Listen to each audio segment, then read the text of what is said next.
Apa yang telah kau perbuat di dalam hidupku,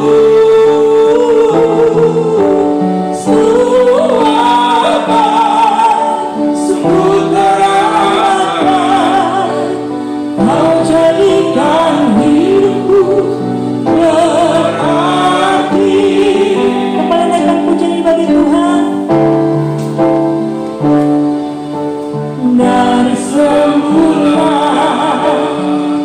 kau tetapkan hidupku dalam tangan-Mu, dalam rencana-Mu Tuhan.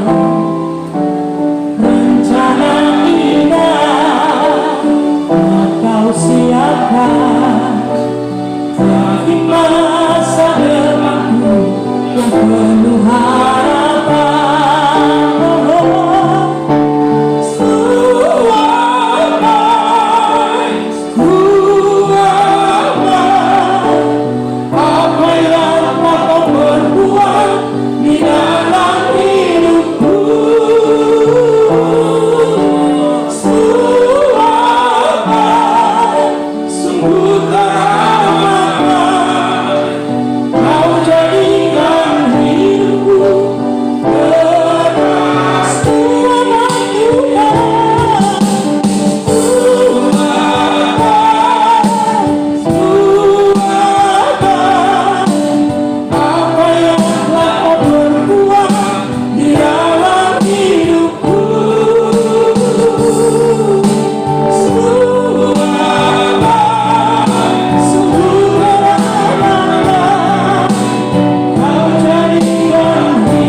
Berfungsi bagi kemuliaan. Saya tidak tahu bulan berapa, tahun kemarin saya ingat beliau terbaring di rumah sakit, kalau nggak salah Siloam Kebun Jeruk. Kami datang ke rumah sakit dan mendoakan. Saya panggil beliau Om Beni, mendoakan. Lebih dari 20 tahun saya pelayanan. Saya biasa ke ruang ICU, saya biasa ke rumah duka, saya biasa nanganin pastoral, tapi saya nggak bisa lupain. Waktu saya katakan haleluya amin, setelah doain Om Ben, karena ternyata beliau tahu, waktu beliau di ruang ICU saya juga datang berdoa. So waktu beliau juga udah masuk ruangan saya datang. Om Ben ini pegang tangan saya, pegang, dan baru kali itu saya merasakan ini pribadi luar biasa. Pegang tangan saya dan taruh tangan saya di sini. Kalau beliau tidak punya hati Kristus, tidak mungkin. Karena memang saya sampaikan ke Tante Ewa, ada pesan Tuhan yang harus disampaikan sama Om Beni, bahwa Tuhan Yesus mengasihi beliau. Itu di ruang ICU. Itu pada saat gawat-gawatnya. Dan saya tahu, saya yakin dan percaya Om Beni akan sehat. Karena memang Roh Kudus taruh itu di hati saya sampaikan dan puji Tuhan, Om Benny sehat. Dan setelah saya datang dan berdoa buat beliau, saya pikir 20 tahun saya biasa melalang buana semua rumah sakit Jakarta, tapi baru kali ini seorang yang kita doakan bukan hanya tahu bersyukur kepada Tuhan, tapi tahu mengucapkan terima kasih buat orang yang doakan. Saya bilang luar biasa. Dan waktu saya tahu Om Benny telah bersama Tuhan Yesus, saya juga bicarakan di rumah dengan keluarga. Ada satu hal yang saya nggak bisa lupa dari Om Benny. Waktu saya ke rumah sakit, tangan saya ditaruh di wajahnya. Artinya, beliau belum bisa ngomong banyak. Beliau hanya berkata, terima kasih buat dukung doanya. Terima kasih buat dukung doanya. Saya bisa menangkap pesan itu. Dan saya yakin dan percaya, beliau bersama Bapa yang di surga, di Firdaus yang luar biasa. Amin. Haleluya. Ada satu pujian yang hebat. Itu pujian nomor 3. Saya yakin setiap kita akan merenungkan pujian ini mulai malam hari ini. Kita akan merenungkan hidup kita, apa yang sudah kita lakukan, dan apa nanti akan kita bawa setelah kita menyelesaikan pertandingannya. Dan biar pujian ini menjadi pujian yang dahsyat, merombak setiap kehidupan kita mulai malam hari ini sampai selama-lamanya. Ku tak membawa apapun juga saat ku datang ke dunia. Inilah yang kupunya, hati sebagai hamba. Haleluya.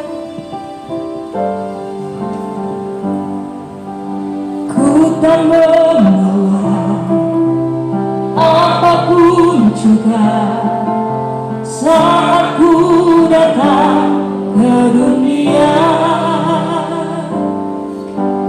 Ku tinggal semua pada akhirnya saat ku kembali ke surga. Inilah Tuhan, inilah yang ku punya, hati sebagai hamba yang taat dan setia padaku Bapa. Kemanapun ku bawa, hati yang menyembah dalam roh dan kebenaran sampai. Inilah Tuhan, inilah yang ku punya.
Kita akan menikmati firman Tuhan yang luar biasa hari ini.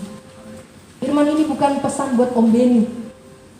Firman ini pesan buat saya, saudara dan kita semua. Firman ini akan mengubah setiap sikap hidup kita. Apa yang kita lakukan selama ini, dan apa besok yang harus kita lakukan setelah mendengar firman ini. Biarlah Tuhan Yesus yang hebat dahsyat luar biasa itu memberangkatkan hamba-Nya dengan kuasa firman yang luar biasa. Hidup ini adalah kesempatan. Hidup ini adalah kesempatan. Bahkan tadi saya dapat bocoran sedikit bahwa Om Benny selama ini sudah melakukan yang terbaik buat orang-orang yang membutuhkan. Inilah yang Tuhan mau dalam setiap kehidupan kita. Biar lagu pujian ini menghantar kita kepada firman Tuhan yang luar biasa, akan memberikan kita kekuatan yang baru. Haleluya. Hidup ini adalah kesempatan. Saya yakin dan percaya setiap kita udah tahu lagu ini.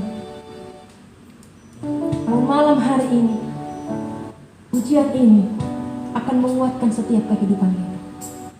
Dan firman Tuhan menjadi jawaban yang luar biasa bagi kita, untuk kita terus dapat melakukan yang terbaik buat Tuhan di akhir zaman ini.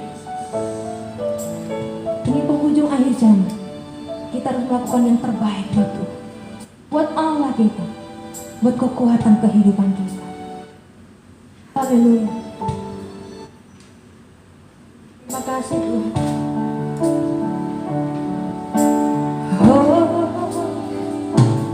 Hidup ini adalah kesempatan.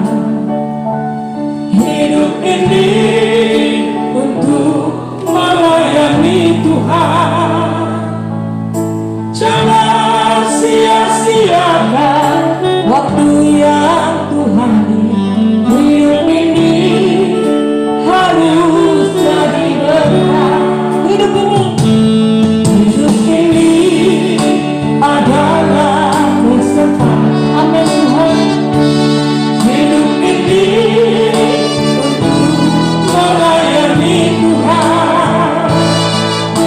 Jangan sia-siakan waktu yang Tuhan beri. Hidup ini harus jadi oh Tuhan, oh Tuhan, pakailah selagi aku masih kuat. Bila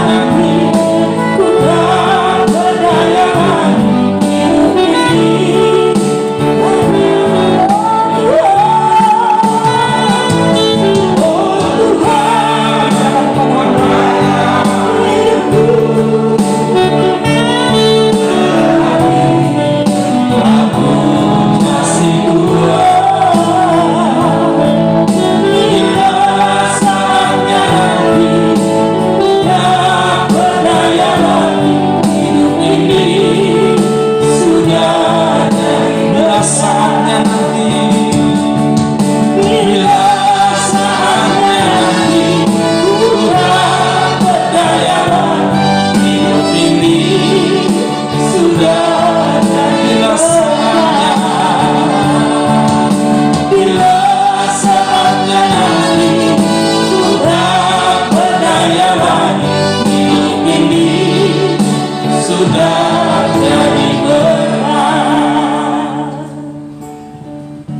sorga, di dalam nama Yesus Kristus Tuhan kami yang hidup, penguasa segala sesuatu, baik kehidupan maupun kematian. Kami datang di hadirat-Mu pada saat ini, dalam ibadah sidang perkabungan pada saat malam hari ini. Kami tahu Tuhan adalah sumber penghiburan bagi kami. Engkau adalah Tuhan kami, Yehova Shammah, Tuhan yang hadir di tempat ini, Tuhan yang hadir dalam kehidupan setiap kami, khususnya buat keluarga besar almarhum yang ditinggalkan. Sekali-kali Tuhan seperti janji-Mu, sekali-kali Tuhan tidak pernah meninggalkan, membiarkan mereka. Kami percaya kepada janji firman-Mu. Bahkan kalaupun situasi sepertinya tidak bisa kami harapkan, tidak bisa kami percayai, tapi kami akan tetap mempercayai Tuhan kami yang hidup.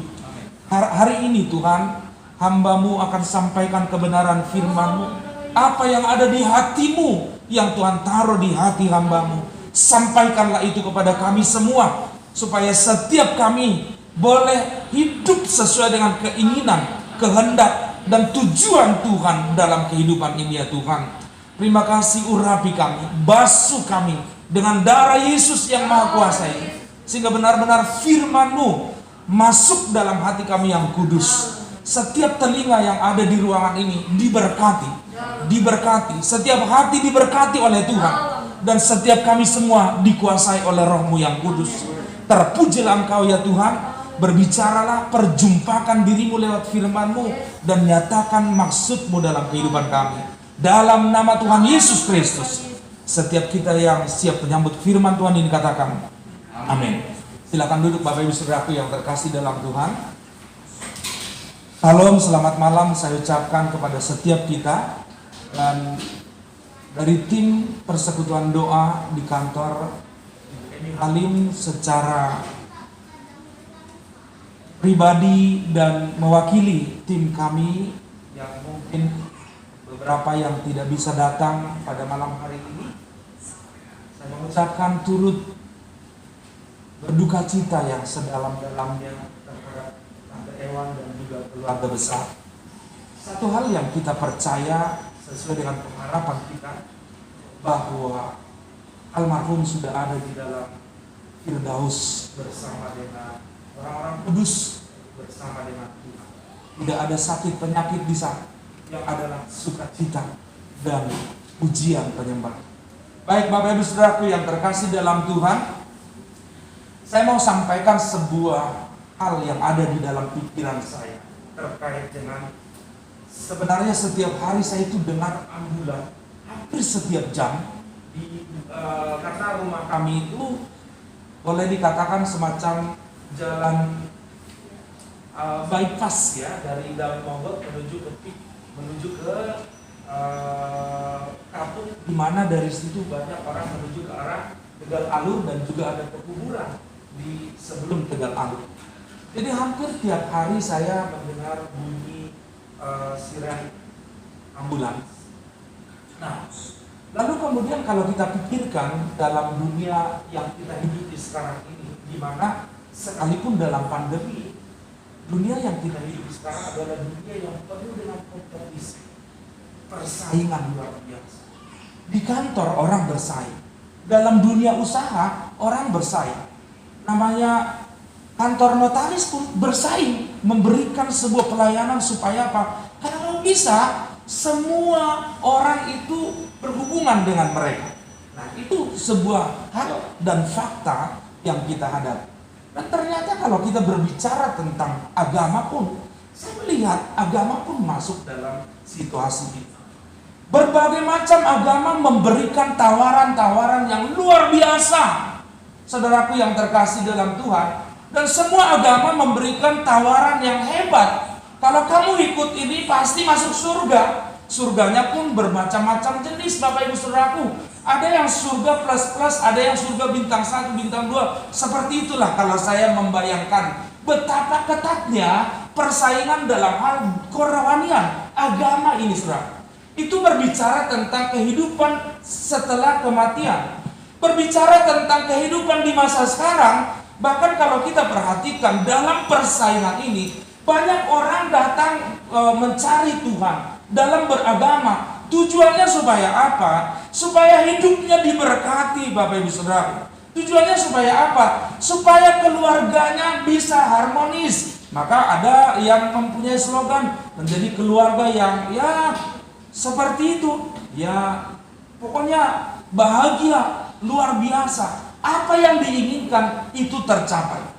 Saudaraku yang terkasih dalam Tuhan, sepintas saya berpikir bahwa ternyata Yesus kita yang kita sembah punya saingan, tidak main-main.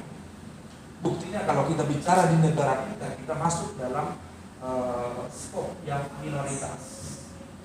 Ya, fakta. Kalau kita bicara di dalam dunia sekuler, maka menjadi Kristen itu tidak enak di negeri ini, Bapak Ibu. Itu dalam hal birokrasi susah. Belum lagi dalam hal bicara tentang kehidupan sehari-hari, Bapak Ibu. Menjadi Kristen itu tidak enak dalam artian, ya ini bisa. Dalam artian begini, kekristenan itu adalah sebuah agama yang menawarkan bahwa setiap kita harus pikul salib menderita, menyangkal diri. Saya nggak tahu kekristenan yang diajarkan kepada Anda adalah kekristenan yang menawarkan hal-hal yang enak, atau justru mengajarkan kekristenan yang memikul salib. Saudaraku yang terkasih dalam Tuhan, itu sebabnya bahkan tidak jarang juga ada pendeta yang meninggalkan keimanannya dan panggilannya. Karena apa? Materi dunia uang. Nah saudaraku yang terkasih, tapi kalau saya berpikir lagi saudaraku, dengan saya juga mengikuti forum-forum di dalam dunia online saudaraku, di mana kami punya forum-forum, apalagi saya sebagai dosen teologi ya saudaraku, saya berpikir bahwa dengan posisi saya sebagai seorang doktor di bidang biblika, andai saja kalau saya mau tergoda meninggalkan keimanan saya, panggilan saya akan jadi orang terkenal saudara. Seperti itu. Gampang untuk terkenal kalau saja saya mau meninggalkan itu. Tetapi pertanyaannya, kalau kita bicara lagi soal kekayaan, ternyata di dalam kekristenan tidak semua orang kaya saudara. Banyak justru yang berkekurangan.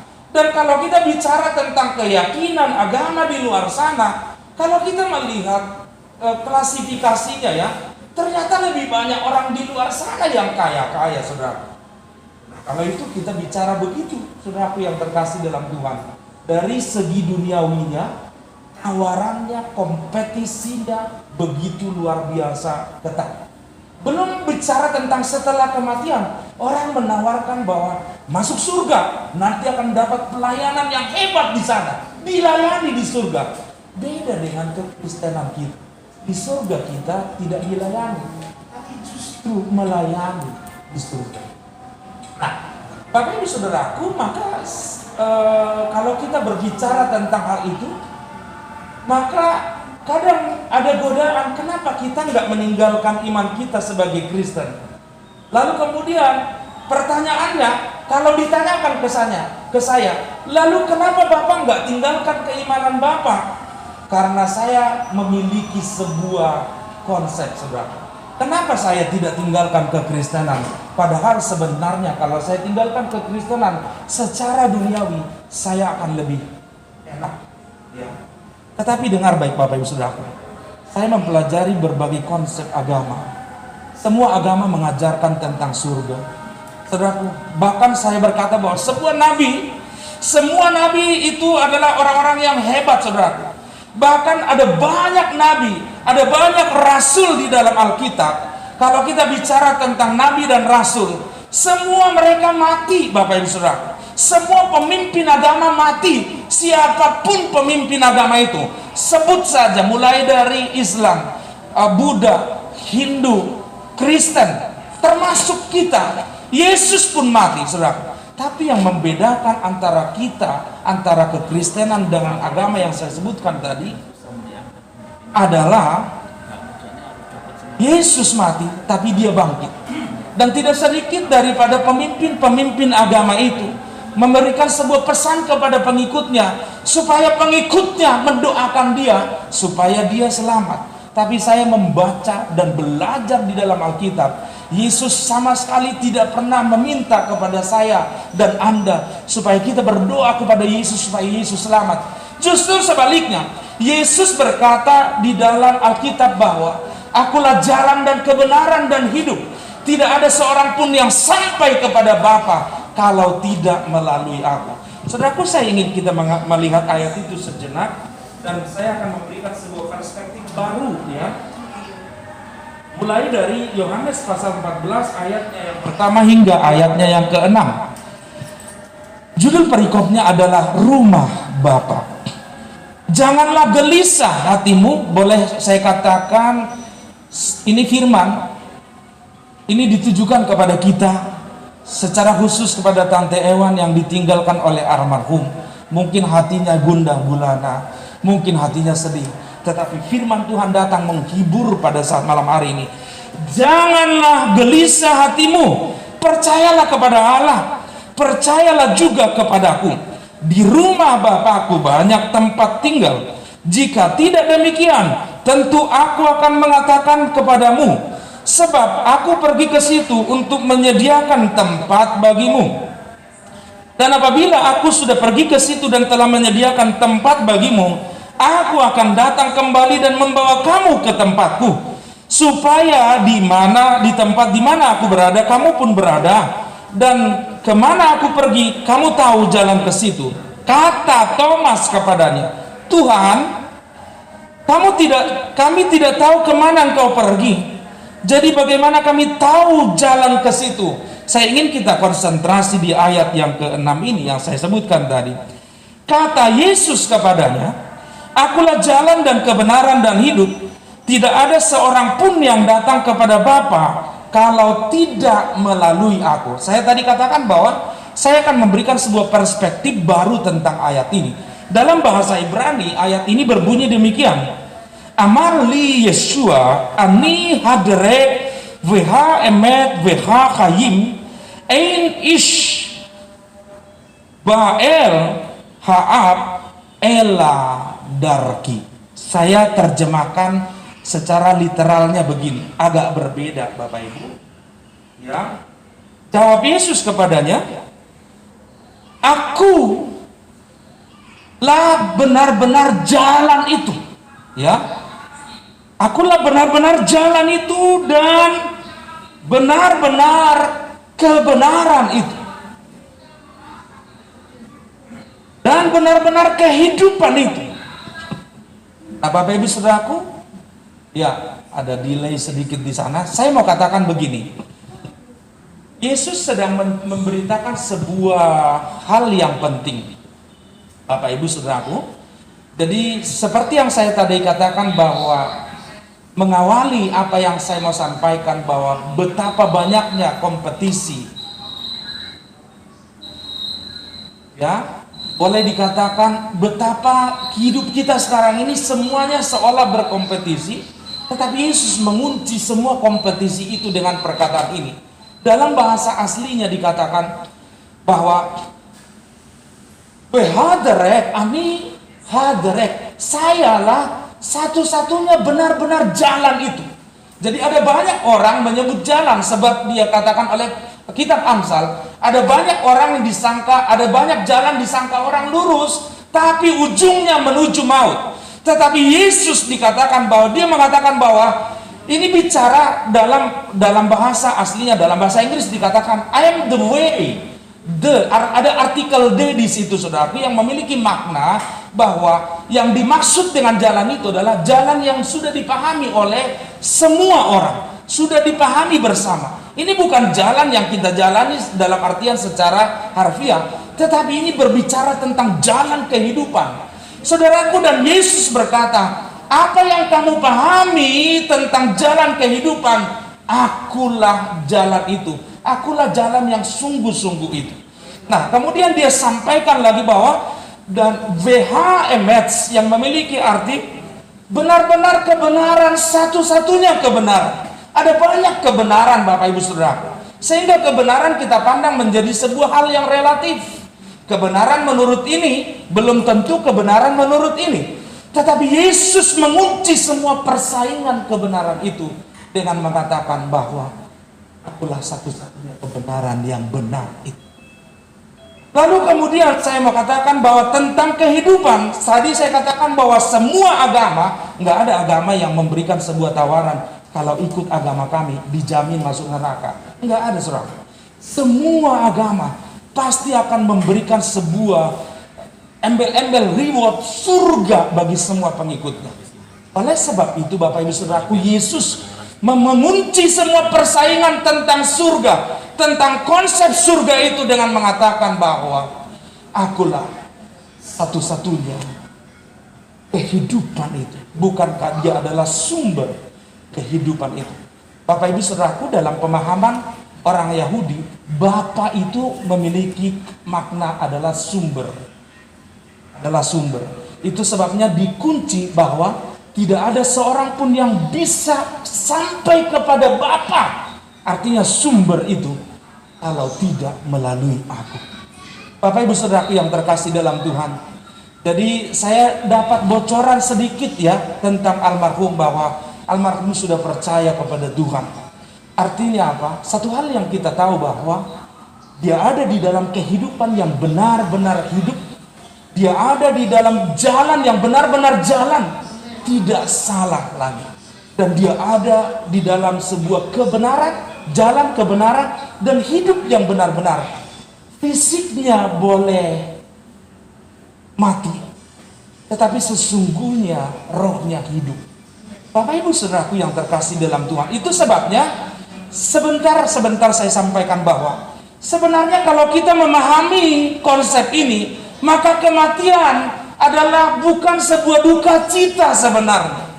Boleh dikatakan duka cita ya, siapa yang nggak sedih ditinggal ya. Tetapi perpisahan ini bukanlah perpisahan selama-lamanya, karena sekali lagi Alkitab di dalam Yesus kita memiliki harapan bahwa satu hari nanti kita akan berjumpa kembali dengan beliau dalam suasana yang berbeda, bukan dengan tubuh yang rentah seperti ini, bukan dengan tubuh yang sakit-sakitan, tetapi tubuh yang disempurnakan. Saudaraku, andai kata kalau kita bicara tentang tanda zaman, andai kata Tuhan Yesus datang beberapa tahun ke depan dan kita memiliki kesempatan dan kehormatan untuk diangkat dan diubahkan seperti yang dikatakan oleh Rasul Paulus, maka kita, tubuh ini, Tante Ewan mungkin tubuhnya udah fisiknya lemah, itu dalam sekejap diubahkan sedemikian rupa, maka Tante Ewan akan memiliki tubuh kemuliaan. Dan dikatakan pada waktu Tuhan datang di awan-awan di kali yang kedua, maka di sana juga dia disertai dengan Om Beni ya. Om Beni akan datang dari awan-awan, lalu kita, Tante Ewan, akan menyongsongnya. Kalau kita masih diberi kesempatan untuk mengalami hal yang spektakuler itu, kita naik terangkat, kita diubahkan, dan kita kembali lagi ke sini. Hidup seperti itu. Saya mengajak kita untuk, ini sesuatu yang luar biasa, sebuah rahasia yang harus kita pahami bersama. Saya mengajak kita untuk membuka di dalam Filipi pasalnya yang pertama, ayatnya yang ke-21, demikian bunyi firman Tuhan. Ya, tadi saya katakan bahwa sejatinya jika kita memahami kebenaran firman Tuhan, maka kematian adalah sukacita sebenarnya. Karena apa? Jika seseorang itu selama hidupnya sakit, maka kematian adalah kesembuhan yang sempurna bagi tubuhnya. Bapak Ibu Saudaraku, ya. Mari kita baca dalam Filipi pasalnya yang pertama, ayatnya yang ke-21, demikian bunyi firman Tuhan. Karena bagiku hidup adalah Kristus dan mati adalah keuntungan. Saudaraku yang terkasih dalam Tuhan, istri saya Chinese, saudara. Ya, dalam pikiran istri saya itu, saudaraku, tidak jauh dari yang namanya bocuan, ya. Seperti itu. Tidak jauh dari namanya untung atau rugi. Saya bilang, wah, jadinya seperti ini ya, itu. Nah, tapi perlahan-lahan saya mengajak dia untuk memiliki konsep bahwa hidup ini bukan berbicara tentang untung rugi secara materi, tetapi kita untung jika kita hidup bagi Kristus. Nah, saudaraku yang terkasih dalam Tuhan, nah ayat ini memberikan kita sebuah perspektif yang aneh. Jika orang di luar sana membaca ayat ini, mereka akan bilang, gila ini orang Kristen. Karena apa? Masa kematian adalah untung? Di mana dan bagaimana caranya? Orang berusaha mencari untung itu dengan memberikan prinsip ekonomi, saudaraku, memberikan modal yang sekecil-kecilnya untuk mendapatkan hasil yang sebesar-besarnya. Itu prinsip duniawi, saudaraku. Saudaraku, tetapi beda dengan Alkitab. Dikatakan bahkan justru kematian adalah keuntungan. Bagaimana supaya kita bisa memahami hal ini? Saudaraku yang terkasih dalam Tuhan, dalam bahasa Indonesia, kata dan itu sebenarnya bersumber dari bahasa Yunani, dari kata kai. Ya, kai ini ini konjungsi, kata penghubung yang bisa diartikan sebagai dan, sehingga, atau maka. Saya lebih lebih tertarik, lebih senang menerjemahkan kata kai ini dengan kata maka atau sehingga. Ini adalah sebuah hubungan timbal balik. Paulus berkata, karena bagiku hidup adalah Kristus, maka sehingga mati adalah keuntungan. Saudaraku, saya mau katakan secara general, kematian adalah kerugian. Tetapi bagaimana supaya kita mengubah konsep kematian adalah kerugian menjadi seperti pola pikir pandangan Paulus bahwa kematian adalah keuntungan. Seberapa di antara kita yang mau untung? Semuanya mau untung kan? Dalam hidup ini orang nggak mau berpikir saya mau rugi. Aku mau bikin usaha. Gimana caranya supaya usahaku ini kalau bisa rugi? Saya pikir ada sesuatu yang salah di dalam pikirannya. Saudaraku yang terkasih dalam Tuhan. Tetapi Paulus, dia berani melawan arus dan dia berpikir terbalik dengan cara mengatakan bahwa dan kematian adalah keuntungan. Saudaraku yang terkasih dalam Tuhan, itu adalah sebuah hasil daripada akibat. Ya. Akibat daripada dia hidup untuk Kristus. Bapak Ibu Saudaraku, setiap kita pasti di ruangan ini, saya yakin kita semua Kristen. Atau ada yang belum percaya Yesus di sini? Ya, saya menghormati Anda dengan kepercayaan Anda. Tetapi sebagai pemberita firman, saya mengajak Anda untuk menerima keuntungan atas kematian pada saat malam hari ini. Nah Bapak Ibu, tadi saya katakan tentang persaingan, tentang juga kompetisi. Saya katakan bahwa Yesus memberikan kita jaminan, bukan hanya pada saat hidup, tapi juga atas kematian. Sebab dia berkata di dalam Yohanes pasal 11 ayat yang ke-25, akulah kebangkitan dan hidup. Barang siapa yang percaya kepadaku, dia akan hidup sekalipun ia telah mati. Jadi satu hal yang saya percaya sebagai hamba Tuhan, Om Beni boleh meninggal, tapi sesungguhnya dia akan hidup karena dia percaya kepada Tuhan. Ada amin? Nah Bapak Ibu Saudaraku yang terkasih, dikatakan bahwa karena bagiku hidup adalah Kristus, maka mati itu menjadi keuntungan. Saya mengajak untuk supaya kita memiliki konsep bahwa mati adalah keuntungan. Sehingga dengan hal ini, dengan pemahaman ini, kita nggak larut dalam kesedihan yang tak berujung. Tetapi kita boleh saja sedih, tetapi kesedihan ini adalah sebuah semangat memacu bahwa satu saat kita akan kembali bertemu dengan beliau. Bapak Ibu Saudaraku yang terkasih dalam Tuhan, ada banyak orang yang menjadi Kristen, tapi mereka hidup untuk diri mereka. Ada banyak orang melayani Tuhan, tapi mereka sebenarnya melayani diri mereka. Sebenarnya saya mau katakan begini saudara, berbicara tentang kematian, bukan cara matinya yang penting, melainkan cara hidupnya. Ada banyak sekarang orang meninggal, hamba Tuhan meninggal dengan COVID, dengan kecelakaan pesawat, dengan apapun itu. Saya mau katakan saudaraku, murid-murid Yesus, bahkan Yesus sendiri pun lebih menggenaskan saudaraku. Ada yang mereka dibakar, ada yang mereka disalibkan, banyak macam. Ada yang dimutilasi, ada yang diperlakukan, digoreng sedemikian rupa, digergaji saudaraku. Saya mengalami hal itu. Tapi mau saya katakan bahwa bukan cara matinya yang penting, juga bukan banyaknya orang yang datang melayat kita saat kita meninggal. Bukan itu yang menentukan, tetapi siapa yang menjemput engkau saat engkau menutup mata terakhir kali di dunia ini, itu yang lebih penting. Dan saya mau katakan bahwa yang paling penting bukan cara matinya, tetapi cara hidupnya. Itu sebabnya Paulus berkata, karena bagiku hidup adalah bagi Kristus, sehingga mati menjadi keuntungan. Bapak Ibu, saya tidak datang untuk menjadi hakim bagi Bapak Ibu, tapi sebagai hamba Tuhan, saya mengajak kita, yuk kita hidup untuk Tuhan. Mulai saat ini, dalam situasi pandemi ini, saudaraku, teman-teman saya punya teman pendeta, barangkali Bapak Ibu kenal, Paulus Sugiharto, teman melayani sama-sama, teman kuliah saya, saudaraku, satu angkatan. Baru telepon saya tahun 2020, saudara. Tapi kemudian awal tahun ini ya, dia dipanggil oleh Tuhan. Tidak ada yang tahu kapan kita meninggalkan dunia ini. Tapi semua ada waktunya. Jadi saya mau katakan bahwa Semua sudah ditentukan oleh Tuhan. Si Om bukan meninggal karena sakit. Saya mau katakan bahwa kabar baiknya bagi kita, Om meninggal karena rumahnya udah selesai. Sesuai dengan apa yang dikatakan dalam Yohanes pasalnya yang 14 ayat 1 sampai 6 tadi. Oleh sebab itu, saya mengajak kita untuk hidup yuk. Untuk siapa Anda hidup? Bagaimana Anda mengiring kehidupan ini, kekristenan ini?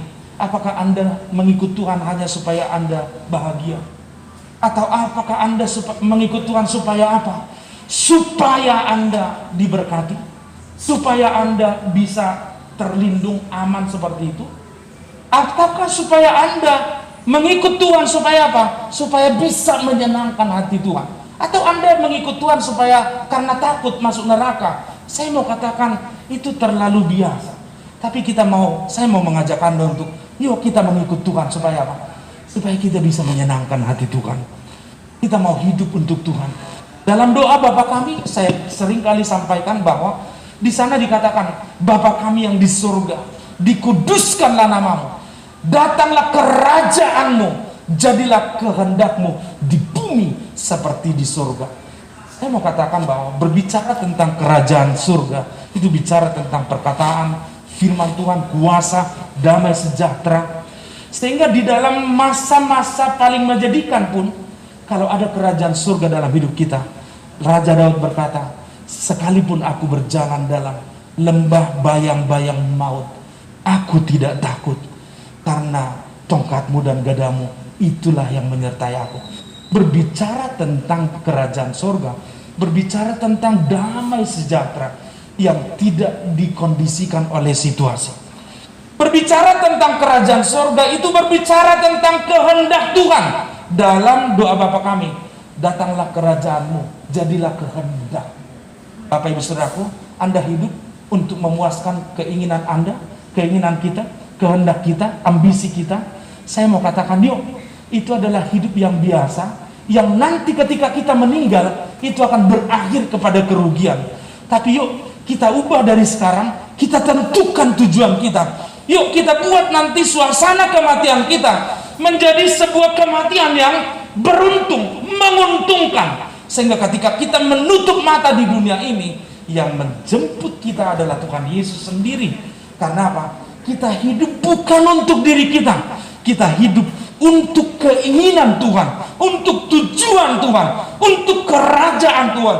Kita hidup untuk perintah Tuhan. Bapak Ibu Saudaraku yang terkasih dalam Tuhan, pandemi ini biarlah membuat kita semakin aware, semakin sadar bahwa untuk apa kita hidup di dunia ini. Itu penting. Terlalu singkat kita hidup di dunia ini, dan terlalu panjang masa kekekalan yang akan kita habiskan setelah kehidupan di dunia ini.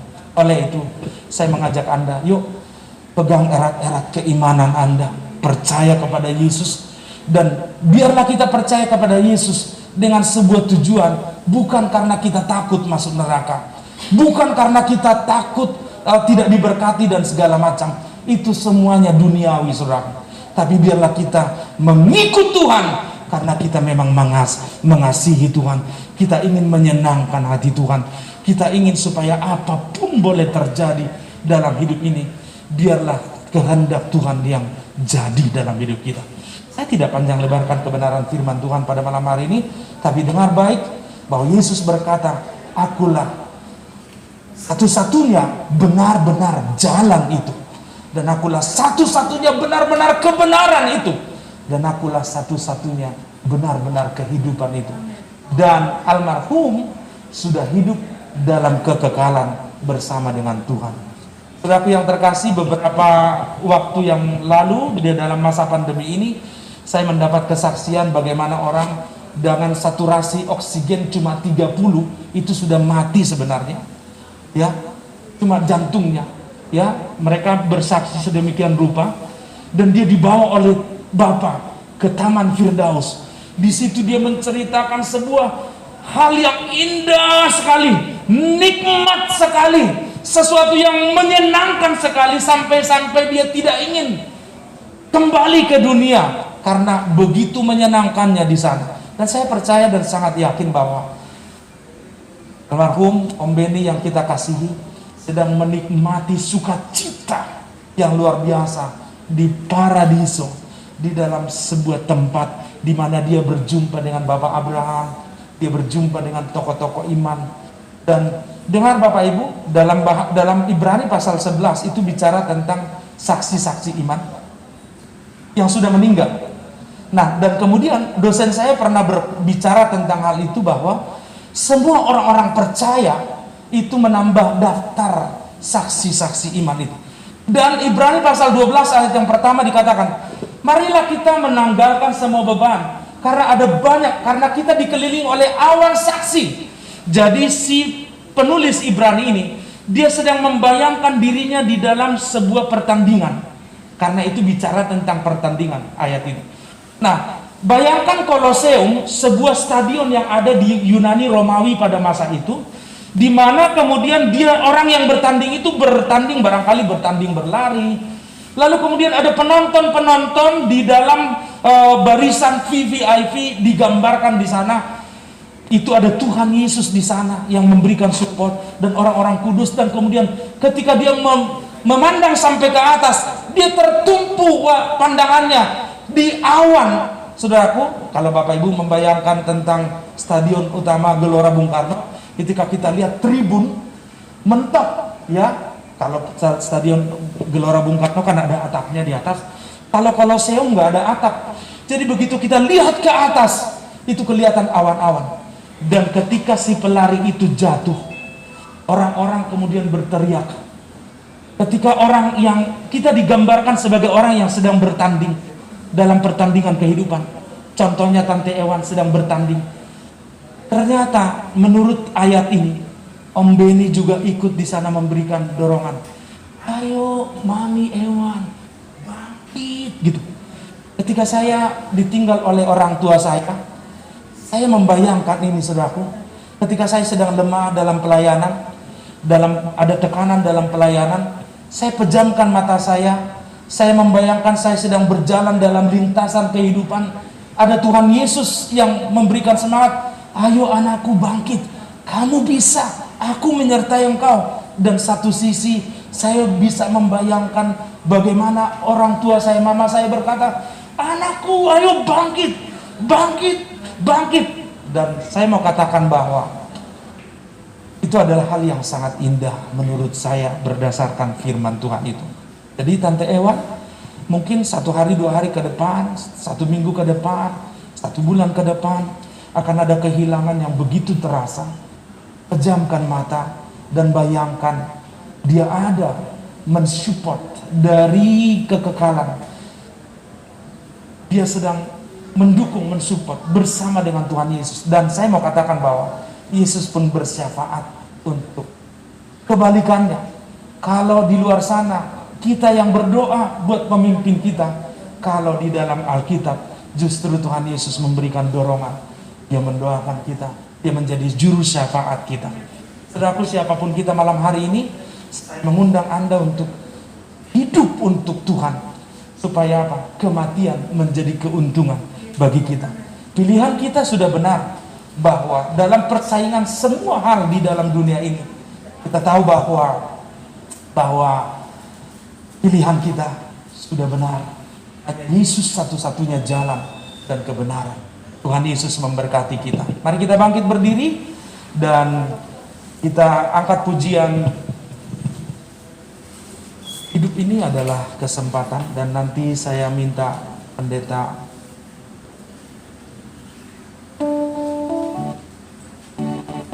rekan kita akan memimpin kita dalam doa menutup sekaligus doa berkat. Oh Tuhan, pakailah hidupku selagi aku masih hidup. Bila saatnya nanti ku tak berdaya lagi, hidup ini sudah jadi oh Tuhan, pakailah hidupku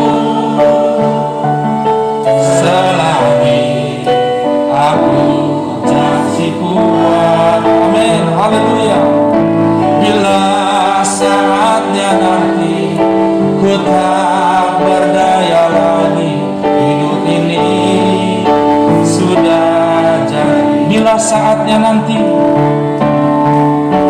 Bila saatnya nanti ku tak berdaya lagi, hidup ini sudah jadi berkah. Bapa di sorga, terima kasih atas kebenaran firman Tuhan yang boleh menguatkan, menghibur setiap kami di tempat ini, bahwa pengharapan kami dalam Tuhan. Tuhan, Engkau memberikan yang terbaik bagi kami. Roh Kudus, Engkaulah pengharap penghiburan yang sempurna Tuhan, menguatkan hati yang terluka. Bahkan Engkaulah Tuhan yang terus senantiasa ada bersama kami, bersama keluarga malam hari ini yang berduka Tuhan. Kami percaya panggilan Tuhan atas orang tua terkasih kami, Tuhan, Engkau sudah menyediakan tempat yang terbaik baginya. Terima kasih Bapa yang baik. Kami berdoa kapanpun jenazah ini Tuhan diberangkatkan ke tempat pemakaman, berkatilah acara besok ya Tuhan, boleh berjalan dengan baik. Hamba-Mu yang melakukan acara itu, urapi hamba-Mu, pakai hamba-Mu, biarlah semuanya Tuhan boleh berjalan dengan baik, seturut dengan rencana kehendak Tuhan. Terima kasih Bapa yang baik. Kami mengakhiri ibadah kami malam hari ini, namun pertolongan cinta kasih Tuhan tidak pernah berakhir atas hidup kami. Di dalam nama Yesus Tuhan, kami sudah bersyukur di hadapan-Mu. Haleluya. Sama-sama kita berdoa. Bapa kami dalam sorga, Bapa kami dalam sorga, dikuduskanlah nama-Mu, datanglah kerajaan-Mu, jadilah kehendak-Mu di bumi seperti di sorga. Berikanlah pada hari ini makanan kami yang secukupnya. Ampunilah segala kesalahan kami, bersalah kepada kami. Janganlah bawa kami dalam pencobaan, lepaskan kami daripada yang jahat, karena Engkau yang punya kerajaan dan kuasa dan kemuliaan sampai selama-lamanya. Haleluya. Kasih anugerah Allah Bapa, cinta kasih yang sempurna dari Yesus Kristus, penghiburan, kekuatan dari Roh Kudus yang terus menyertai hidup kami malam hari ini kekal sampai selama-lamanya. Haleluya. Amin. Tuhan memberkati kita. Silakan duduk Bapak Ibu Saudara. Seluruh keluarga besar, ada 3 pokok pemikiran yang ingin saya mau sampaikan di dalam kebaktian pada malam hari ini. Bahwa yang pertama itu saya ingin ingin berbagi tentang sekilas perjumpaan kami dengan almarhum. Lalu yang kedua itu berkenaan dengan pribadi beliau dalam pandangan kami, dalam kehidupan kami bersama-sama dengan beliau. Dan yang ketiga itu adalah beliau ini adalah merupakan bapak dan rekan sepelayanan. Saya akan mencoba untuk menjelaskan itu secara singkat. Yang pertama itu perjumpaan kami dengan almarhum ini kurang lebih di tahun 2011 kami berjumpa dengan beliau. Dan ada banyak kenangan dan perjalanan iman yang kami saksikan dengan beliau begitu luar biasa.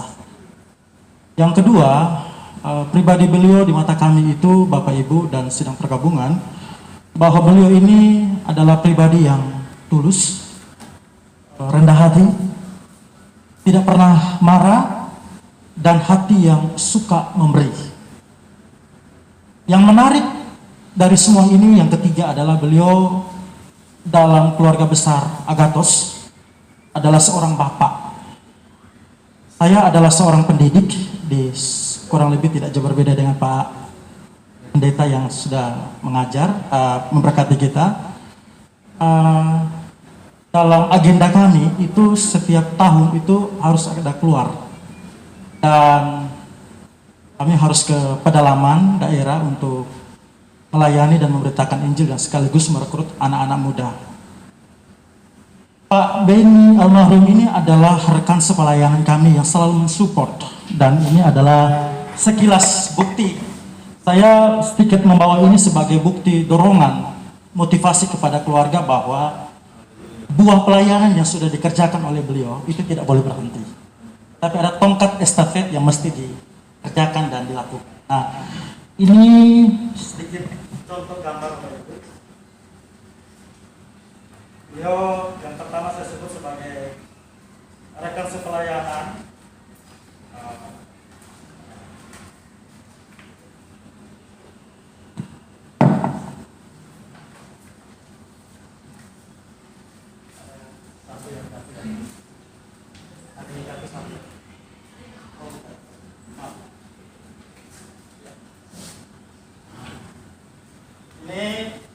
Beliau suka mendukung pelayanan kami.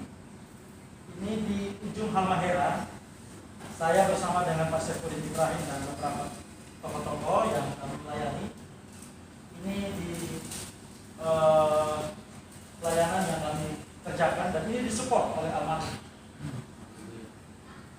Kemudian dari hasil pelayanan ini ada banyak anak muda yang kami menangkan dan kami melihat bahwa beliau ini adalah seorang bapak.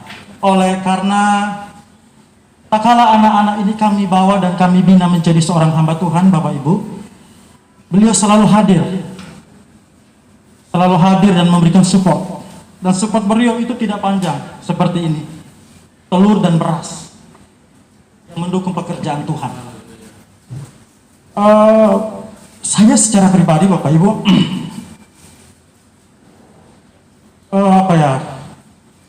sangat mengalami kehilangan, Ibu. Hari minggu kemarin saya khotbah secara online. Beliau sempat ikut, tetapi tidak menampilkan wajah. Dan hari Senin, Selasa saya masih berkomunikasi dengan beliau. Setiap hari saya berkomunikasi dengan beliau, Ibu, dan Bapak keluarga besar sedang perkabungan. Tidak pernah beliau itu tidak membalas. Paling telat 1 menit sampai kepada kematian beliau. Dan kami mengetahui dari Facebook ada rekan pelayanan yang coba men-share foto, dan saya kaget dan saya menanyakan informasi ini dan ternyata benar. Yang ingin mau saya sampaikan di sini adalah bahwa saya teringat dengan peribahasa yang mengatakan begini: harimau mati itu meninggalkan belangnya, gajah mati itu meninggalkan gadingnya. Dan kita sebagai orang percaya, menambahkan sedikit dari Pak Pendeta sudah memberikan dasar pemahaman kepada kita bahwa harus ada gua yang mesti kita tinggalkan. Hari ini saya melihat ini sebagai peristiwa iman yang telah dikerjakan oleh almarhum. Karena itu sebagai rekan sekerja dan hamba Tuhan mendorong kepada keluarga besar, mari lanjutkan tongkat estafet itu. Jangan berhenti karena Bapak Ibu keluarga besar tidak berjalan sendiri. Ada banyak orang-orang yang sangat mencintai dan mengasihi almarhum, terus mendukung Bapak Ibu dalam doa. Saya kira itu saja. Terima kasih Pak Pendeta untuk kebenaran firman Tuhan yang sangat memberkati. Tuhan Yesus memberkati. Shalom. Shalom.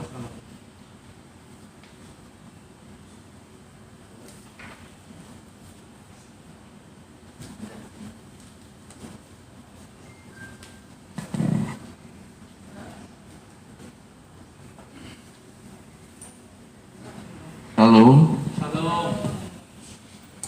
Yang perkabungan yang dikasihi Kristus, dan keluarga yang dikasihi Kristus. Malam ini dalam suasana keheningan kita melakukan suatu ibadah, di mana dalam ibadah ini kita diingatkan peristiwa yang sangat luar biasa yang sudah terjadi atas kasih kita ini. Tadi apa yang diungkapkan oleh hambanya Bapak Pendeta dan juga satu kesaksian, dan ini semua sangat tepat sekali. Bagaimana pergumulan beliau, bagaimana sepak terjang beliau. Saya pada hari Kamis saya ditelepon, diberitahukan oleh salah seorang dekat saya, Alex, itu saya ada di kantor, Pak Benny sudah nggak ada. Ada beberapa teman-teman saya namanya Benny juga. Saya bilang, Benny siapa? Benny Sidarta. Saya rasanya terus terang, saat itu saya linglung, saya nggak bisa omong, nggak terasa air mata saya keluar. Saya terdiam. Baru saya bisa menguasai emosi saya. Saya bilang terima kasih informasinya. Saya nggak bisa bicara, saya tutup. Itulah perasaan saya pada saat mendengar dia sudah tidak ada. Karena berapa belas tahun mulai kami berkenalan, dia satu pribadi yang begitu indah di mata saya.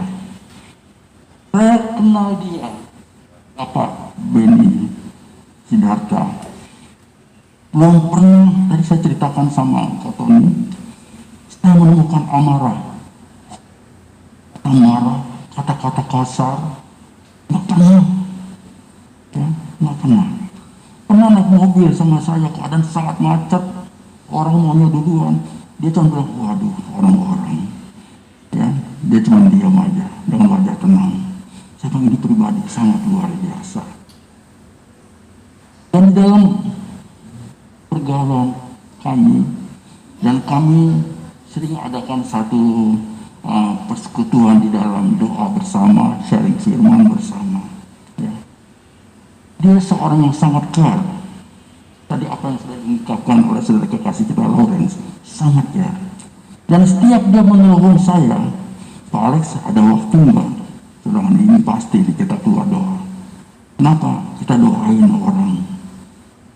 Dan orang itu pasti orang yang lagi susah. Dia nggak pernah bawa saya ke satu pesta untuk doain pesta, enggak. Selalu orang yang dalam keadaan susah.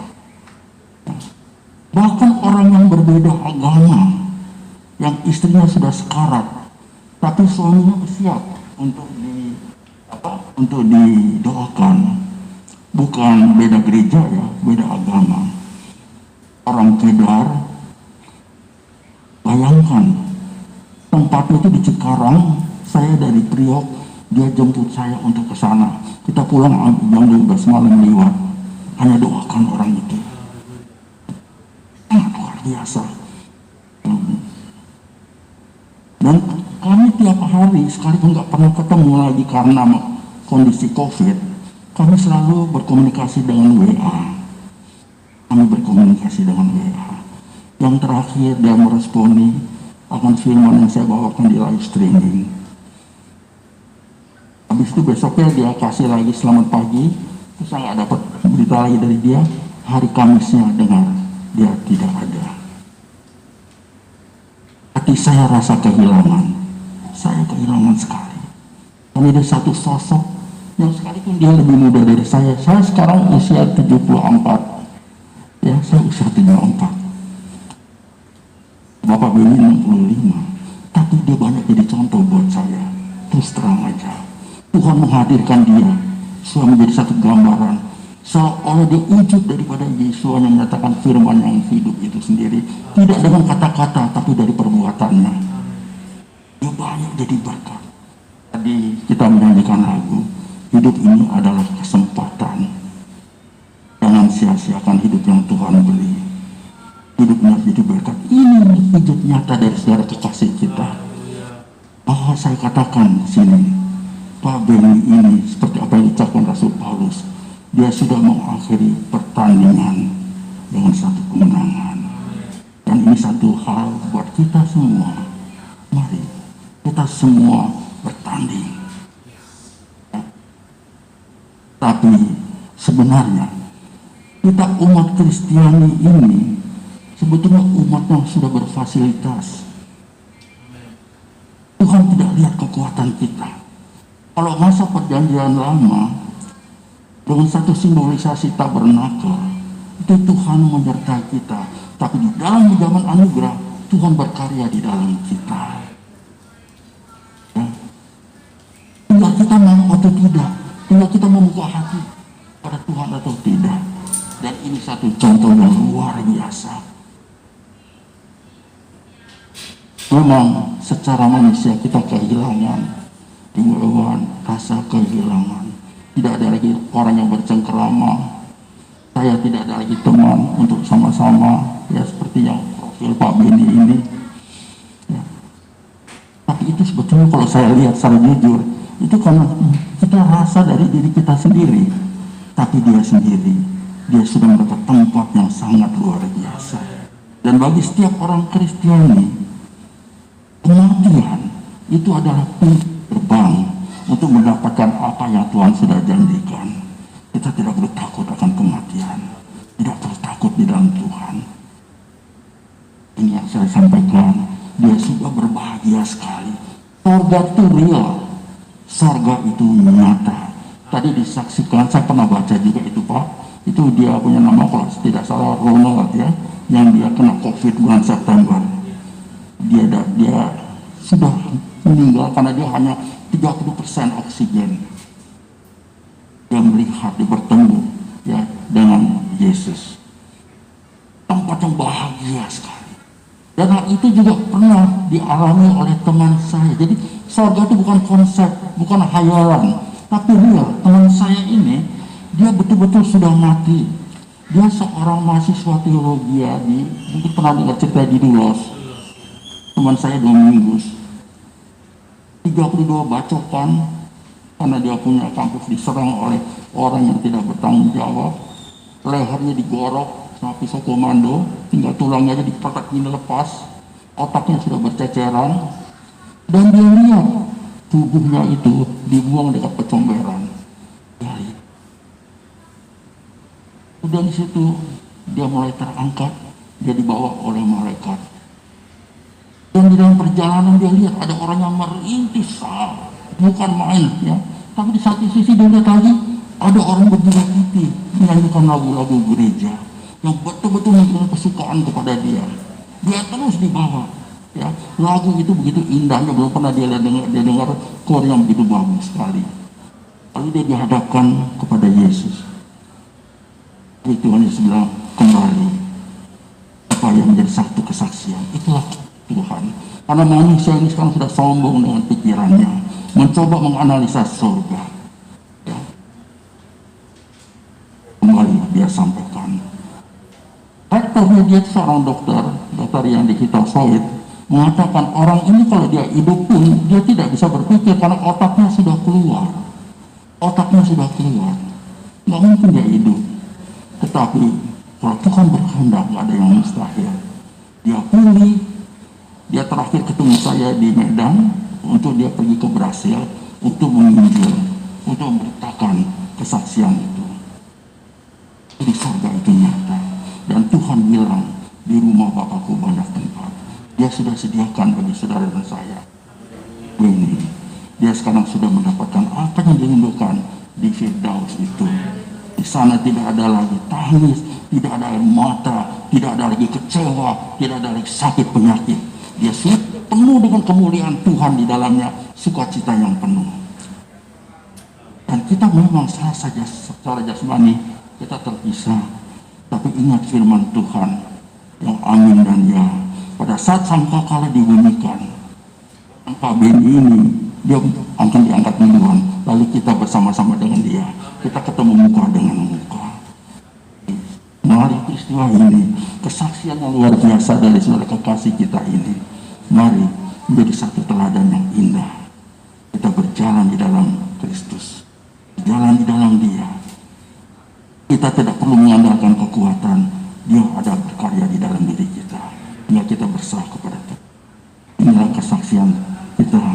Kita bersyukur bahwa hadir seseorang yang bisa menjadi contoh.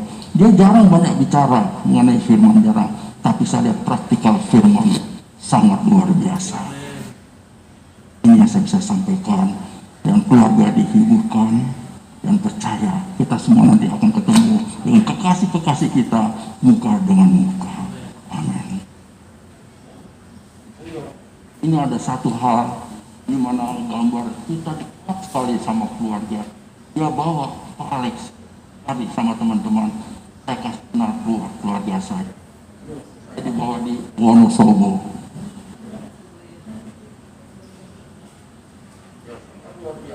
Ini dia foto-foto.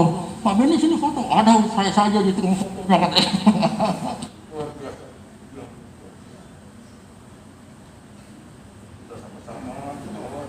Jalan-jalan ke Borobudur, kita nginep di rumahnya di Wonosobo selama 2 hari. Kita nginep di sana, dikenalkan pada tuanya. Luar biasa, dia sangat-sangat indah sekali. Semua orang jarang. Dia selalu melihat orang yang susah. Dia selalu datang kepada orang yang membutuhkan. Saya pernah dibawa sama dia ke Cirebon untuk berdoa di penjara. Jadi ada satu orang, ini ada kesaksian saja sedikit ya. karena imannya kepada Yesus. Dia dari seorang perang, akhirnya dia mau dibunuh.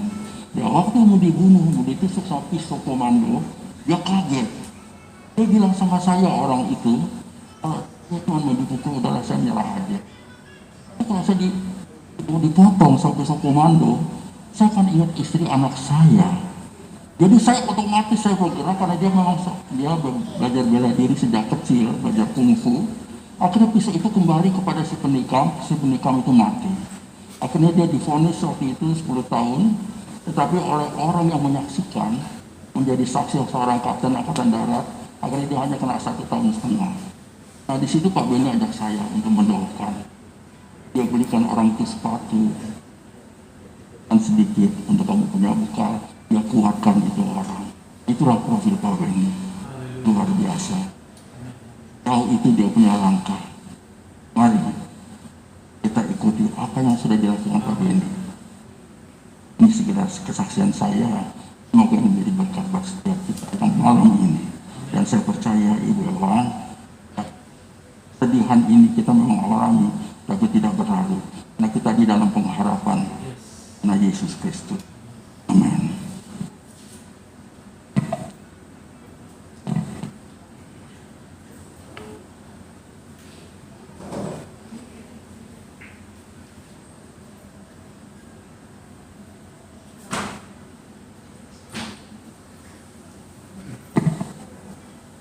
Salam Bapak Ibu Saudara sekalian.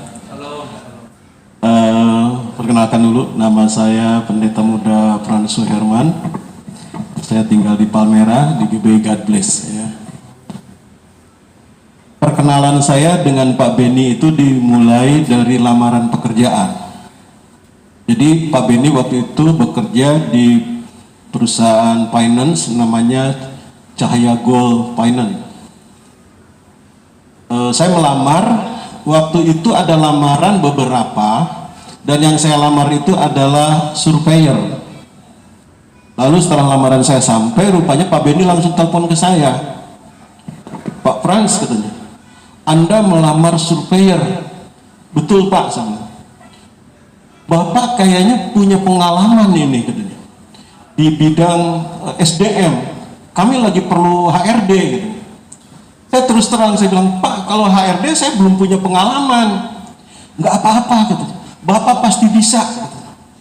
Loh, bisa bagaimana Pak? Saya belum punya pengalaman. Enggak, saya jamin Bapak pasti bisa. Gitu. Karena saya lihat Bapak juga katanya ini, ijazahnya sarjana teologi. Gitu. Bapak bisa membimbing anak-anak kami. Gitu. Baik Pak, kalau gitu saya akan coba. Saya datang di interview sama beliau.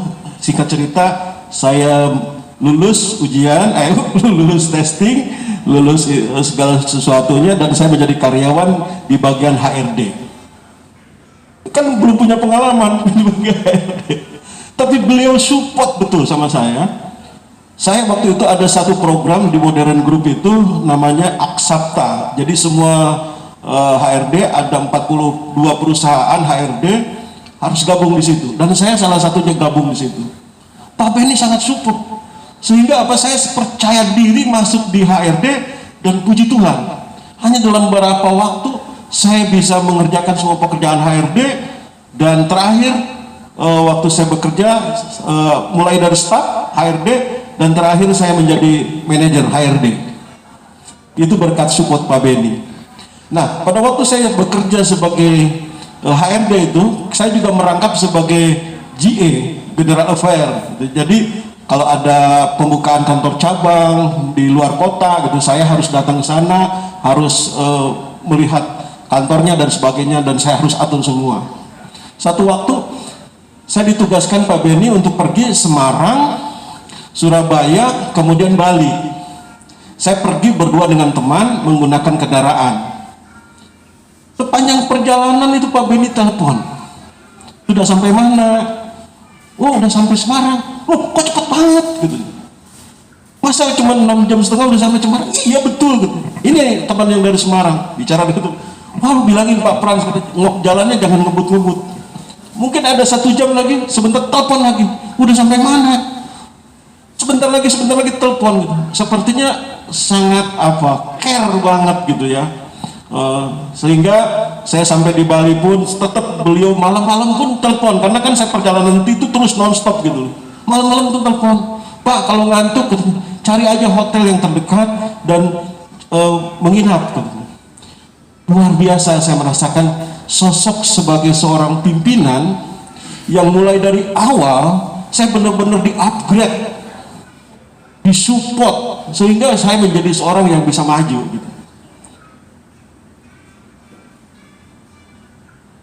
Orang itu kalau mungkin teman pendeta, apalagi kalau dia diundang sebagai pengkhotbah gitu ya, wah kita akan melihat seperti malaikat.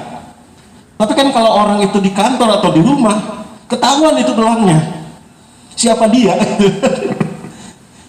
Anak saya sering kali begitu, papi katanya kalau di gereja, oh seperti malaikat, kalau di rumah marah-marah mulu. Tapi sosok namanya Pak Beni Sidarta itu benar-benar luar biasa. Saya melihat dia sebagai seorang pemimpin tidak menjadi bos, tetapi menjadi seorang bapak pengayom yang selalu membimbing dan memberikan contoh teladan baik. Saya ingat betul ketika ada satu pertemuan Finance Associate di Hotel Mulia, itu internasional. Jadi kebetulan saya dengan Pak Beni dan satu lagi teman dengan Pak Darwin tadi pergi di Hotel Mulia sana.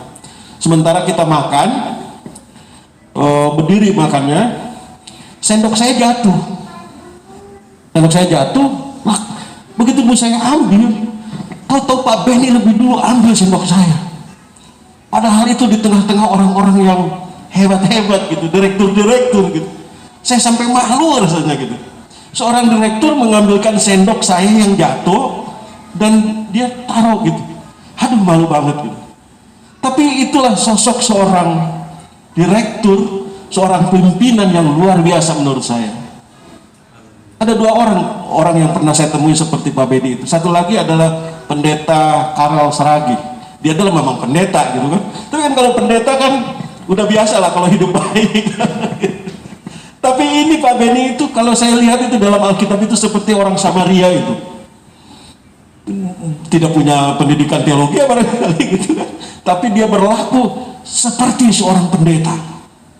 Dia berlaku seperti seorang hamba Tuhan.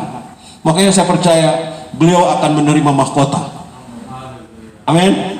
Akan menerima mahkota sebagai seorang pelayan yang diberkati oleh Tuhan. Kemudian setelah kami berpisah karena perusahaan itu ditutup, kami akan ada tetap hubungan. Bahkan ada grup senantiasa saling komunikasi, saling sapa gitu. Kemudian satu waktu, Pak, saya lagi merintis pekerjaan Tuhan ini, gereja di Palmerah. Bapak mau nggak berikan kesaksian? Ini untuk bersaksi loh, bukan untuk berkhotbah. Beliau mau datang memberikan kesaksian. Wih, saya bilang luar biasa, mau gitu. Pelayanannya kan di gang sempit, Pak Loren tahu di Palmerah. Beliau mau datang. Waktu lagi satu, Pak, saya bilang nanti Bapak saya undang lagi untuk khotbah, bisa ya Pak? Oke. Gitu. Sebelum datang khotbah, dia bilang begini sama saya, Pak Pran, itu kemarin waktu saya kesaksian itu hawanya panas, kayaknya AC-nya kurang bagus gitu. Iya memang Pak, saya belum punya uang untuk beli. Di rumah saya ada AC, masih bagus gitu. Bapak bisa ambil. Udah, karena ada kesempatan seperti itu saya ambil. Saya pasang, mulut saya pasang. Sementara saya bawa AC itu, dia WA lagi sama saya, Pak, biayanya kata tukang AC-nya 600.000 gitu. Ini saya transfer uangnya. Udah dikasih AC-nya, ditransfer lagi uangnya. Benar, langsung dia transfer ke saya. Tahu begitu ini dipasang AC-nya, dia telepon lagi, Pak, biayanya cukup enggak? Saya bilang kata tukang AC biayanya lebih Pak. Tahu dia kelebihannya, dia transfer lagi gitu. Sampai saya rasanya malu lagi yang kedua gitu, rasanya malu hati gitu. Udah dikasih hati dikasih ampelannya juga gitu. Ini luar biasa gitu. Jadi begitu care-nya sampai hal-hal terkecil pun dia perhatikan. Ini sosok seorang Benny Sidarta yang saya kagumi. Saya terus bukan karena di depan Ibu Lani saya bicara, tapi ini adalah memang keluar dari hati saya sendiri ya. Beliau memang sosok yang menurut saya mungkin saya sendiri agak sulit untuk meneladaninya gitu. Tapi itulah figur yang harus saya teladani. Beliau benar-benar memberikan teladan yang baik buat saya, juga untuk anak istri saya, karena anak istri saya juga tahu gitu dan melihat gitu. Saya cerita bagaimana waktu pergi ke Wonosobo juga Pak, pernah saya nginap di Wonosobo itu satu malam waktu itu di Wonosobo di rumahnya, luar biasa gitu. Jadi saya melihat sosok seorang direktur yang tidak menjadi bos, tetapi menjadi seorang sahabat, sehingga membuat orang yang ada di bawahnya itu tidak merasa bawahan, sehingga orang itu bisa maju dan bisa di-upgrade gitu. Itu barangkali kesaksian saya, dan sekali lagi saya turut bela sungkawa untuk keluarga yang ditinggalkan. Saya percaya firman Tuhan berkata, berbahagialah orang-orang yang mati di dalam Tuhan, karena firman Tuhan berkata demikian, sungguh karena perbuatan mereka telah menyertainya. Saya percaya perbuatan-perbuatan baik Pak Benny sekecil apapun Tuhan perhitungkan, dan itu akan menjadi mahkota kemuliaan yang akan diterima oleh Pak Benny. Beri kemuliaan untuk Tuhan Yesus. Haleluya. Terima kasih, Tuhan Yesus memberkati.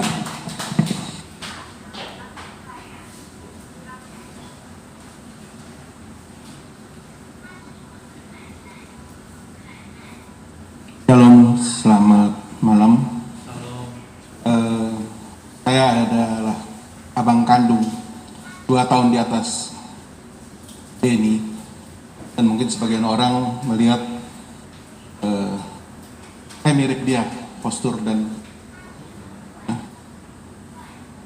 saya tidak pandai pidato, tapi saya usahakan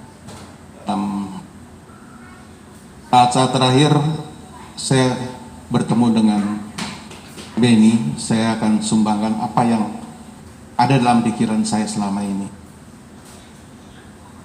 Begitu banyak saya lihat kesaksian dalam 2 hari ini di ruangan ini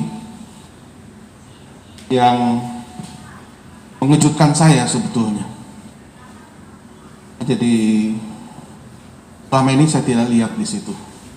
Saya coba merasakan hubungan pribadi yang semakin dekat. Saya sangat mengasihi dia. Jadi kita ada 5 saudara.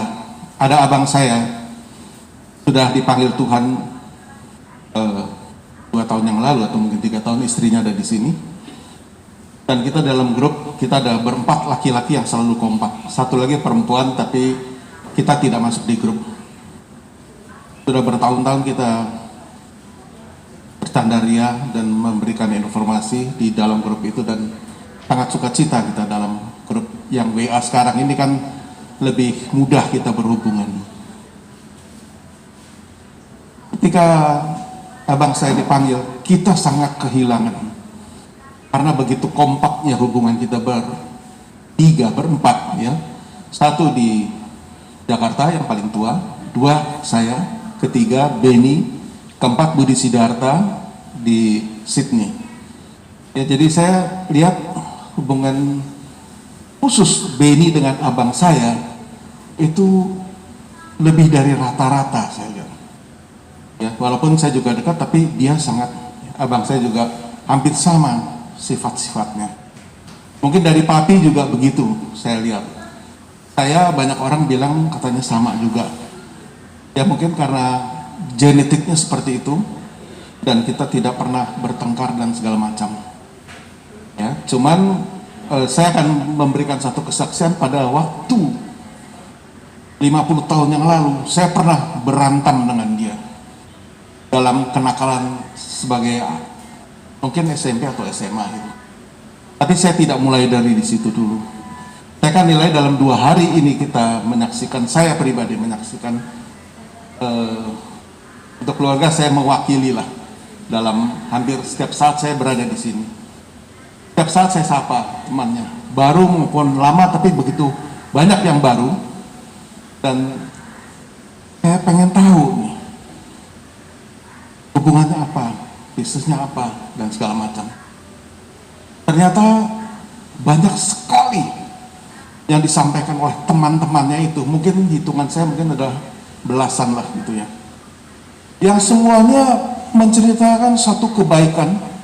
Ya, jadi kemarin ada ibadah juga ya, saya temukan kata-kata yang bagus mengenai keteladanan. Jadi baik itu di atas daripada teladan itu lebih di atas daripada hanya sekedar baik. Teladan itu sangat pribadi, kepribadian. Dan begitu banyak. Saya nggak kenal, tapi dari mana gini? Kita belum tanya apa, dia udah bilang, Pak, saya dibantu sama Pak Benny. Yang lain, Pak, saya dibantu sama Pak Benny. Tadi Pak Franz, sama ceritanya. Tidak hanya sekelompok, tidak melihat suku, ya, semua dibantu. Saya dibantu sampai hari ini. Itu perusahaan saya, Pak, di depan itu dia tunjuk. Saya masuk sampai hari ini. Ya, begitu bantu. Tadi kalau saya dengar ceritanya mengenai lamaran itu, kok dia mengayomi. Kalau saya mungkin curiga nih, siapa, pintar enggak, tapi dia mengayomi. Bapak pas di SDM. Itu yang masalah teladan itu. Ya, jadi begitu banyak teman-temannya. Di sini kita lihat ada teman-teman bisnis, ada teman-teman keimanan, ke spiritual. Saya mengatur acara ini untuk ditambah. Mudah-mudahan tidak ada yang marah. Ya. Kalau di Protestan memang kaya dengan kesaksian, tapi biasanya nggak lebih dari 3. Ini keempat saya ini. Mudah-mudahan saya nggak dimarahi. Ya. Hari ini setiap yang datang saya temani, saya mewakili istrinya. Ya, jadi Ibu Cinta juga saya sering, karena dia mantan dari istri kakak saya, kita sering makan, kita mencoba untuk berbuat baik kepada para saudara. Hari ini saya ketemu Pak Franz. Semua saya baru kenal ini. Ya. Pak Franz sama ada beberapa temannya. Pak Alex, saya kenal beberapa temannya. Pak Lawrence juga ada 1-2 orang. Terus terang saya baru kenal. Apa yang disampaikan hari ini terkejut saya. Dia punya anak asuh 40 orang yang dibiayai. Saya tahu dia nggak ada duit. Saya tahu persis. Kadang dia minjem duit sama saya. Kadang-kadang saya pinjam duit sama dia. Kalau saya minjam, dan ada lebih nggak? Ada. Aku pinjam 1 juta ya. Oh ada. Dikasihnya 3 juta. Pinjam. Dia tahu kesusahan saya. Bagaimana dia dengan keterbatasannya? Kadang-kadang dia bicara, oh ya ada, tapi ngepas ya. Tapi ya udah kalau nggak ada 1 juta aja. Tapi dikasihnya 3 juta. Jadi hidupnya untuk orang lain. Saya ketemu dengan Pak Alex, dia, dan saya mendengarkan apa yang disampaikan. Cuman memang tadi audionya kurang begitu bagus karena kita pakai masker ya. Saya kagum dengan penyampaian kesaksian di samping peti ini. Begitu dekatnya dia, hampir setiap hari Lawrence mengirim Injil-Injil. Dikasih lihat rekod daripada WA-nya. Apa kabar ini? Ya, tolong kirim firman ini. Ya, begitu akrabnya. Seputar iman terus. Kalau kita lihat di sini ada 3 pendeta nih ya, Pak Franz, 3 pendeta yang mungkin masih belum lama berkenalan, tapi dia menyaksikan hal yang sama sampai ke Wonosobo dan segala macam. Nah, pada saat itu saya berpikir, aduh ini bagus ya, gimana kalau Alex ntar malam kita boleh dengar ceritanya. Iya.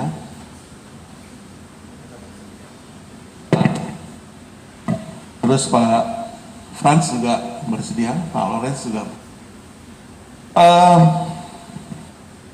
Pada detik-detik terakhir ini, saya akan berusaha untuk menyenangkan hati beliau dengan apa yang kita tidak tahu, tapi akhirnya kita tahu. Dan saya berjanji dengan teman-teman yang banyak sekali teman-teman, saya rekam dengan foto dan saya catat sebagian besar nomor-nomor teleponnya. Pak Pendeta juga kita catat.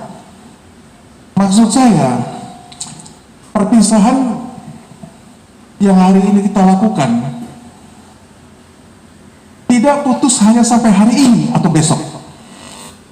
Hilang. Ya, yang teman-temannya juga bisnisnya hilang. Entah kemana. Saya merasa dan berpikir, saya coba tetap meneruskan semangatnya dia, walaupun dia sudah tidak ada. Ya, baik dalam kerohanian maupun dalam hubungan bisnis.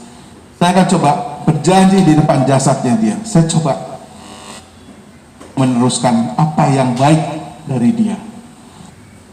Ya, jadi saya mohon maaf kalau acara ini bertambah dan saya terakhir mau menyampaikan detik-detik terakhir waktu saya belum lama ini, memang 2 hari sebelum dia meninggal saya masih diajak rapat, makan dan segala macam, dan saya saksikan perjalanan dia ke Nikal itu mana, Manowari.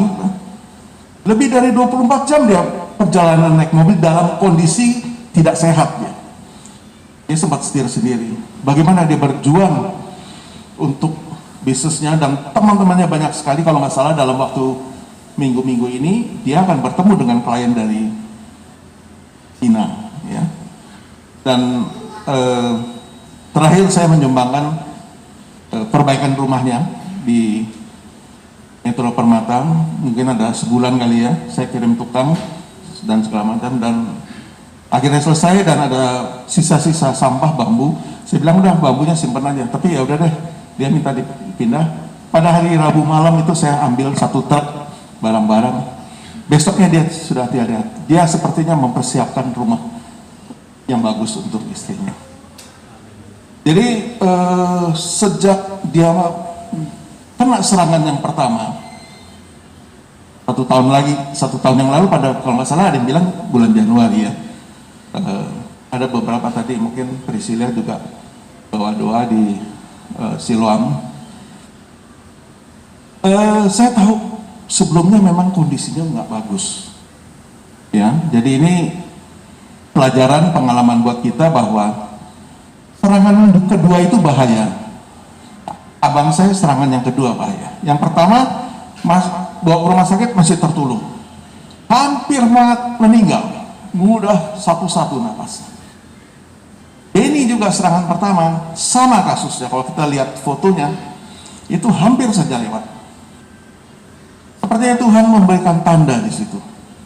Dan kita yang masih hidup sebaiknya kita ingat itu. Jangan kasih kesempatan serangan kedua. Saya udah bilang, buru-buru dioperasi. Saya tahu dia masih menunggu uang. Ya, jadi dia mau operasi di Penang karena perlu biaya banyak. Hari itu dia, pada saat itu dia nggak ada uang. Abang saya juga, saya terus terang, mungkin nggak ada uang ya. Sekarang dilematik gitu, antara uang dengan kematian fatal. Ada bilang BPJS, tapi kalau nggak salah waktu itu dia kurang begitu mantap. Tapi sebagian orang bilang BPJS oke. Itu kita tidak salahkan karena waktunya adalah waktu Tuhan. Kita tidak bisa atur. Waktu dia serangan pertama, berapa lama? 1 bulan ya, kurang lebih. Saya 1 hari itu 2 kali selalu datang. Jadi kalau 30 hari, saya 60 kali berkunjung ke rumah sakit itu. Ada bolong-bolong sedikit karena saya terpaksa tidak cukup waktu, terpaksa saya bilang. Begitu saya merasa saya kasihan, saya merasa berhutang budi, saya merasa pernah bersalah waktu saya bertengkar dulu pada 50 tahun yang lalu. Kalau dari keluarga mungkin 2 orang yang pemberani seperti saya dan abang saya. Kita dulu nakal. Benny anak yang baik, tidak pernah nakal. Saya sekolah di Wonosobo tinggal kelas 1. Kelas 1 SD itu umur mungkin berapa tahun ya? 8 tahun apa? Nah, dari Jakarta dikeluarin saya dari sekolah karena nakalnya. Ya, tapi saya akhirnya menjadi dewasa. Saya bersekolah, saya berelasi, saya punya pengalaman di banyak sekali perusahaan dan banyak sekali teman-teman saya juga, dan saya telah menjadi orang yang baik. Tapi waktu ketika raja, saya ingat, jadi Lani ya, saya sampaikan sehari 2 kali seperti minum obat saya datang, karena itu niat saya untuk membalas budi ketika saya celakakan dia waktu 50 tahun yang lalu. Saya bertengkar urusan karena wanita, ya. Saya harus bicara di sini karena saat terakhir saya harus sampaikan dan saya harus mohon maaf. Bukan itu saja, mungkin ada beberapa saudara sepupu yang seangkatan saya. Saya kejar, saya bawain parang dia, saya bawain golok. Kalau masih ada di sini, dia mendengar. Kemarin tadi pagi saya sudah bicara, saya berdoa, saya minta maaf. Jadi bukan soal kebaikan, tapi saya yang kurang baik. Saya bawain parang, dia lari dari rumah. SMP atau SMA?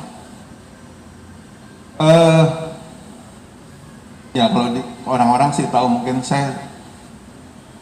kasarnya berangasan gitu ya. Saya suka berantem gitu. Dan jadi ini yang kelemahan saya, dan menurut saya itu takdir ya, takdir. Ada orang yang ditakdirkan menjadi orang baik, tapi saya pernah nakal, tapi ya menjadi baik. Dan dia lari ke Surabaya. Bayangin, saya kira mungkin waktu itu SMP. Papi saya tahu, mami saya pun juga tahu, dia tidak bisa berbuat banyak, lari. Betapa kasihannya, betapa, betapa tidak mengasihi saya kepada adik. Lari ke Surabaya, anak kecil.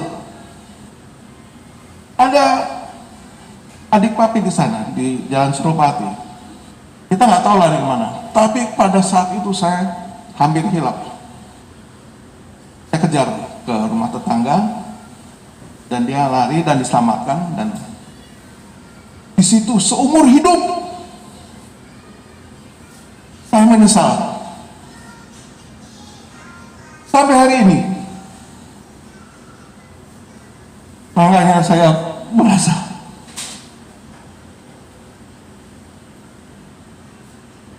saya sangat bersalah sebagai abang. Tapi entah kenapa saya jadi gelap mata gitu ya. Terakhir ini saya berjanji atas diri saya sendiri, saya akan berbuat baik dan saya akan melayani sampai kapanpun.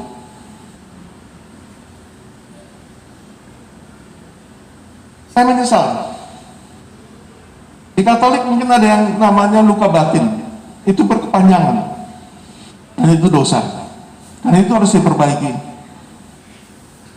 Jadi saya mohon ampun, saya menyampaikan saat ini betul-betul.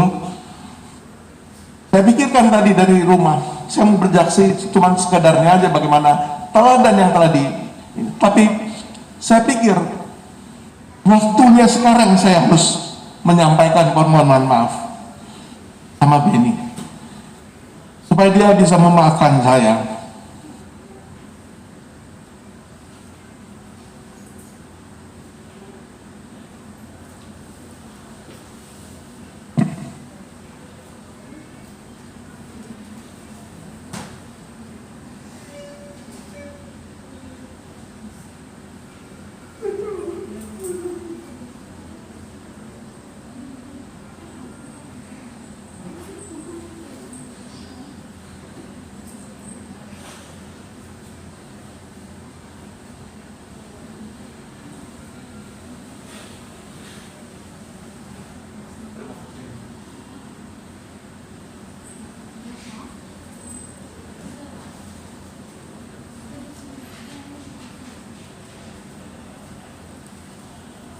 Baik Bapak Ibu Saudaraku yang terkasih, barangkali acara kita sudah selesai malam hari ini. Hanya anugerah Tuhan senantiasa menyertai kehidupan kita.